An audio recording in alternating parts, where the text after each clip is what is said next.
कि मुसलमानों ने जम करके आरजेडी का साथ दिया। शहाबुद्दीन जी के बारे में कहा जाने लगा कि वो संकट मोचक हैं आरजेडी के और लालू जी के। हिना साहब जो उनकी पत्नी हैं वो सिवान से लोकसभा चुनाव लड़ी, चुनाव नहीं जीत पाई, तो उनको राज्यसभा के लिए भेजा जा सकता था कि शहाबुद्दीन परिवार का बिहार के मुसलमान वोटरों पर कोई प्रभाव नहीं। प्रभाव है नीतीश कुमार जी को सत्ता से बाहर करके, और जो आदमी विपक्ष में थे वो सत्ता में आ गए, तो उस पूरे खेल में शहाबुद्दीन उस समय में सांसद थे, उनकी बहुत बड़ी भूमिका थी। और उस परिवार को तकलीफ़ तब हुई जब भागलपुर जेल से उनकी रिहाई हुई और उन्होंने मीडिया में बातचीत करते हुए एक लाइन कह दिया था कि नीतीश कुमार जी परिस्थितिवश मुख्यमंत्री, ये माई समीकरण और बाप समीकरण ये सब बात कह करके जो है एक माहौल बनाने की कोशिश की जा रही है। फिर उनके बेटे ओसामा साहब हैं, तो पिछले दिनों किसी मामले में उनकी गिरफ्तारी हुई, तो उस समय में प्रदेश में महागठबंधन की सरकार थी।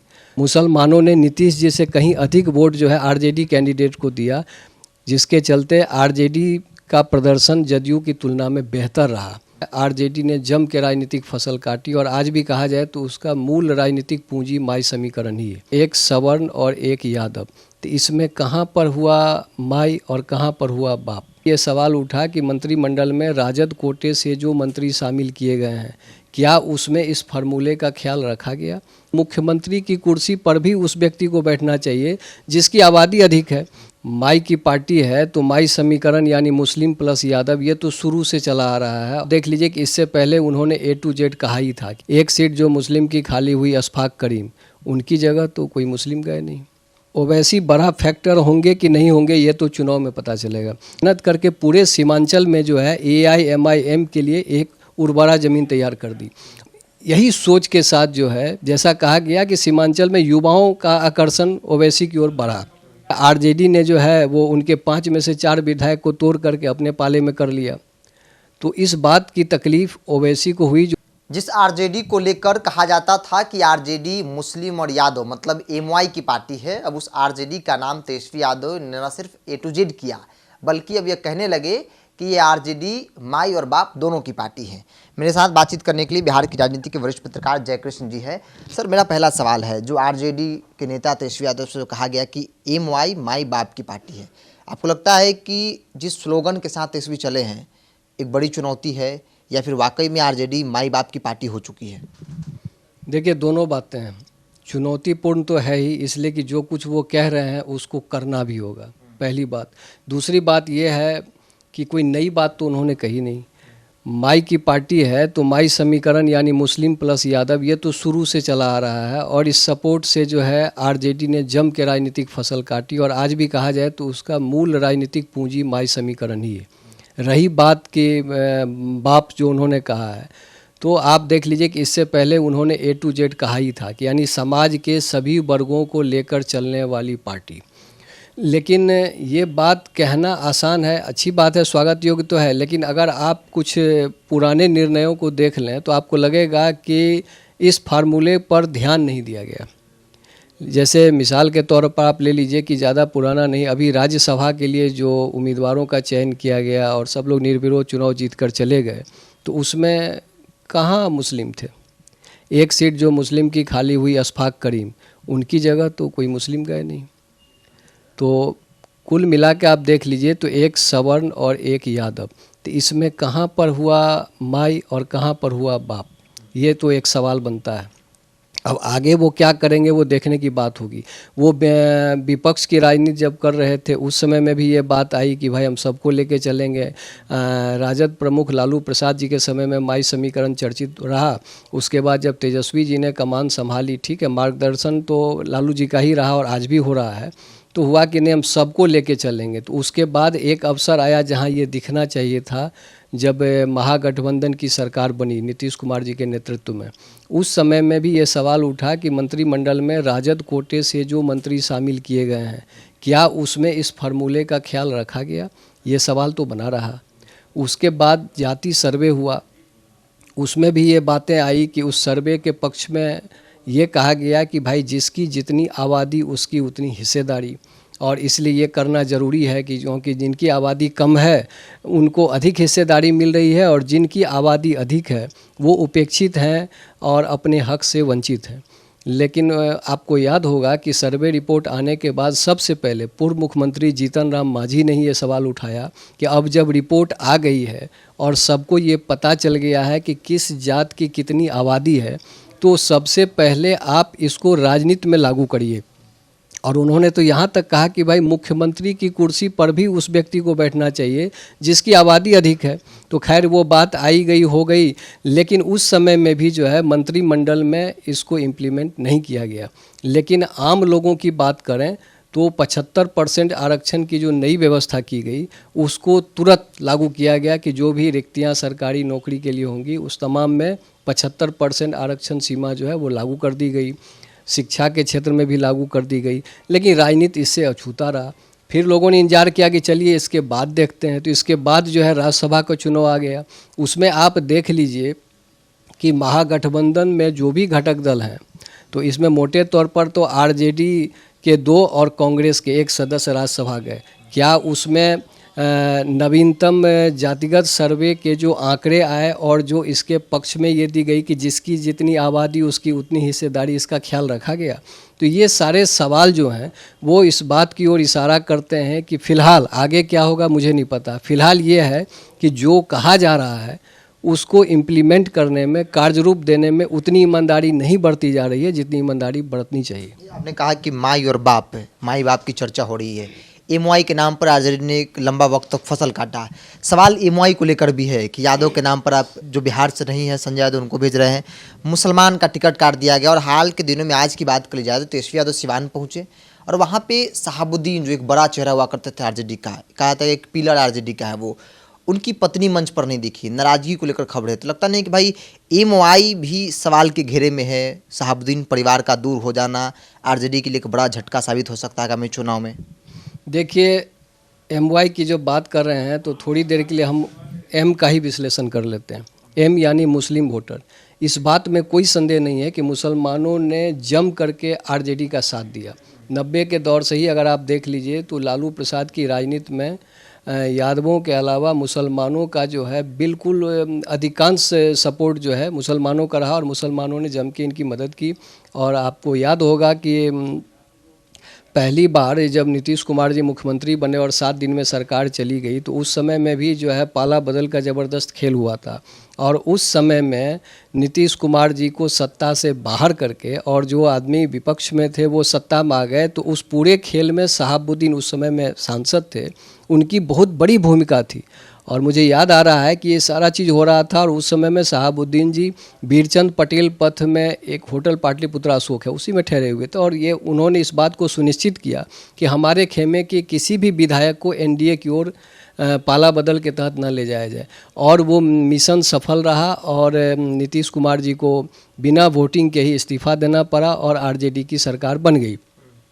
अब उसके बाद देख लीजिए कि उसके बाद भी कई ऐसी परिस्थिति आई कि शहाबुद्दीन जी के बारे में कहा जाने लगा कि वो संकट मोचक हैं आरजेडी के और लालू जी के। उन्होंने हमेशा उनका साथ दिया, लेकिन उसके बाद वो जेल चले गए कई कांडों को लेकर के।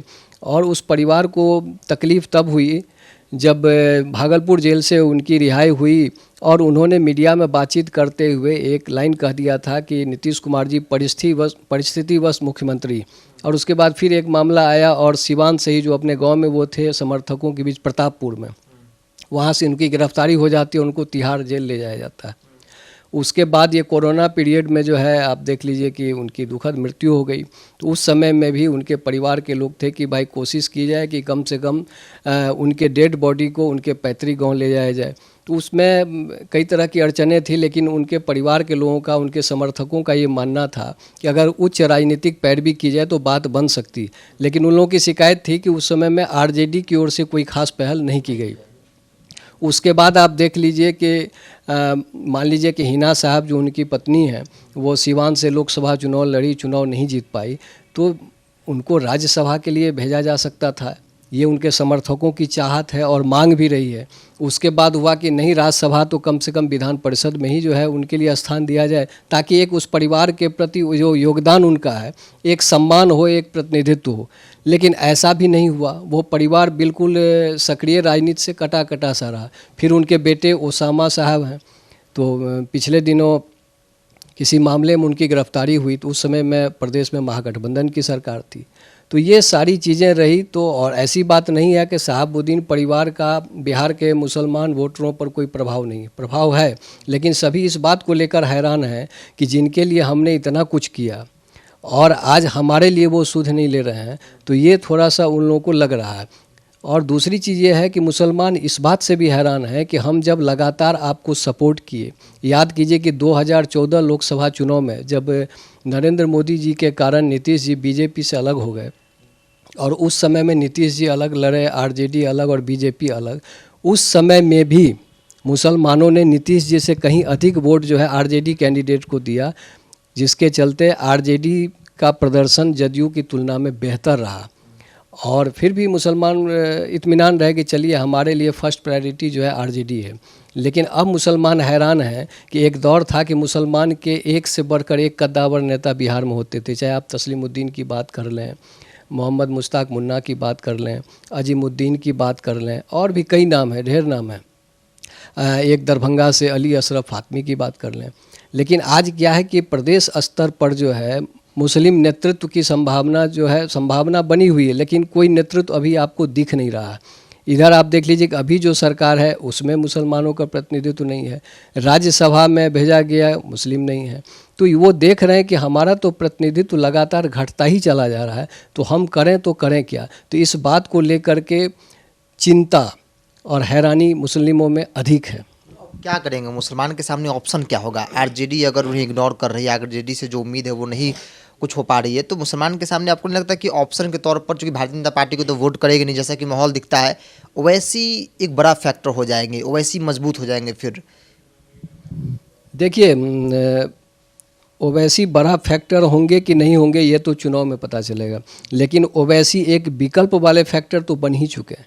आप 2020 का विधानसभा चुनाव देख लीजिए, सीमांचल जो बिहार का सीमांचल इलाका है, खुद जब रिजल्ट आया तो उसके बाद ये आरजेडी कैंप में कहा गया कि अगर वहाँ ओवैसी के कैंडिडेट सफल नहीं होते या वोट नहीं काटते तो हम लोग अपने दम पर सरकार बना लेते। लेकिन वहाँ से ओवैसी की पार्टी AIMIM वो 5 सीट लेकर चली आई, और उस पार्टी के प्रदेश अध्यक्ष जो हैं वो अख्तरुल ईमान, वो सबसे पहले विधायक बने आरजेडी से ही, और बिहार का सबसे छोटा विधानसभा क्षेत्र है कोचा धामन, वहीं से वो बने। फिर बाद में उन्होंने जदयू की सदस्यता ली और किशनगंज लोकसभा से चुनाव भी लड़े, लेकिन उस समय में क्या हुआ कि वो बीच में ही विड्रॉ करके मैदान से हट गए। तो ये सारी चीज़ें हुई, लेकिन उसके बाद वो ओवैसी जी के संपर्क में आया और उन्होंने काफ़ी मेहनत किया, और मेहनत करके पूरे सीमांचल में जो है AIMIM के लिए एक उर्वरा ज़मीन तैयार कर दी, और उसी का नतीजा रहा कि 2020 में 5 विधायक जीतकर आ गए। और सीमांचल से जो संदेश गया कि मतलब जो सेकुलर फोर्सेज के नाम पर मोटे तौर पर आरजेडी, जेडीयू और कांग्रेस मुस्लिम वोट के दावेदार हैं बिहार में, तो उसके साथ जो छलावा हो रहा है, जैसा उन लोगों का कहना है, जो छलावा हो रहा है, तो अब एक विकल्प चाहिए, क्योंकि अगर विकल्प नहीं होगा तो मुसलमान इस बात के लिए मजबूर होगा कि भाई बीजेपी को वोट देना नहीं है तो इन्हीं लोगों को वोट दे। तो अगर इन लोगों को मजबूरी में हम वोट दे रहे हैं और हमारा प्रतिनिधित्व लगातार घटता जा रहा है, तो फिर आगे स्थिति और अच्छी रहेगी, ऐसी बात नहीं, स्थिति और बुरी हो सकती। तो यही सोच के साथ जो है, जैसा कहा गया कि सीमांचल में युवाओं का आकर्षण ओवैसी की ओर बढ़ा, और एक प्रयोग के रूप में उसको देखा गया कि एक विकल्प के रूप में ओवैसी की पार्टी जो है उसके साथ हम जुड़े, और वो रिजल्ट आ गया। वो अलार्मिंग था, लेकिन यहाँ जो सेकुलर पार्टियाँ हैं जिनको परंपरागत रूप से मुस्लिम वोट मिलता रहा, वो इससे सबक नहीं लिए। और उसके बाद फिर देख लीजिए कि बिहार में जो 2-3 सीटों पर बाई इलेक्शन हुआ विधानसभा चुनाव का, उसमें ओवैसी के कैंडिडेट को जो वोट मिले वो वोट निर्णायक साबित हुए, कि जिसमें भाजपा या उसके सहयोगी की जीत हुई और आरजेडी जेडीयू को मात खानी पड़ी। तब लोगों को लगा कि भले यहाँ बाकी क्षेत्रों में सीमांचल से अलग हट करके बिहार के जो दूसरे हिस्से हैं वहाँ पर ओवैसी भले चुनाव जीत न सकते हों, लेकिन वो खेल किसी का बिगाड़ सकते हैं।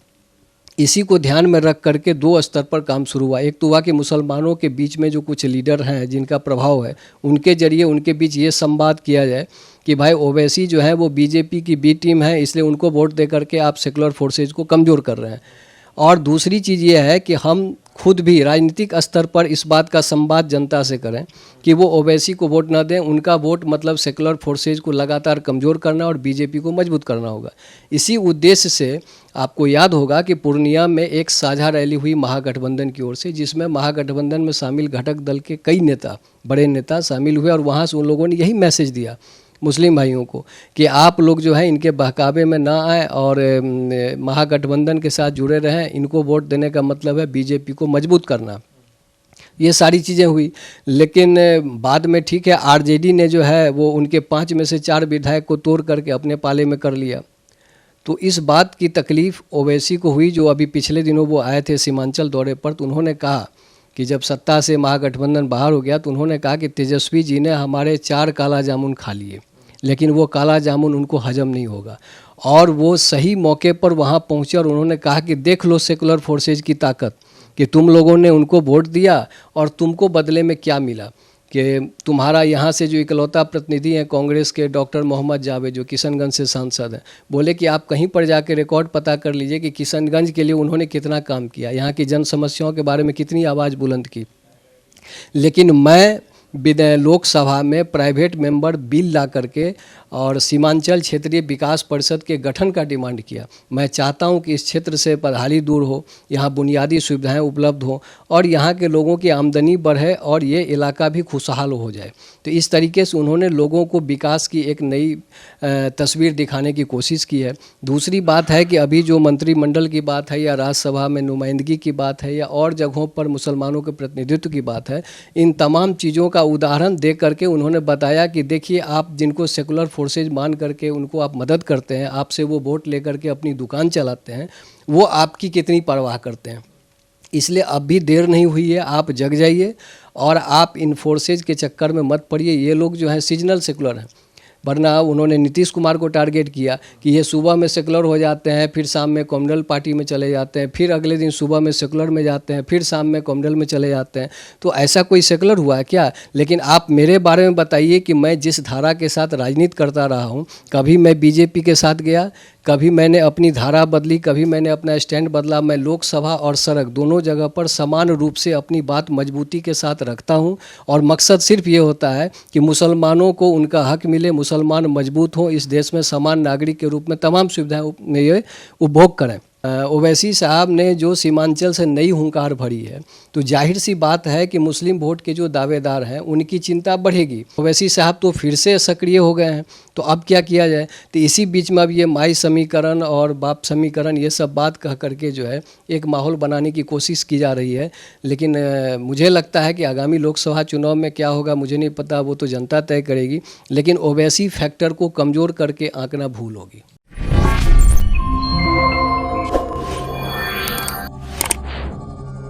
Yeah.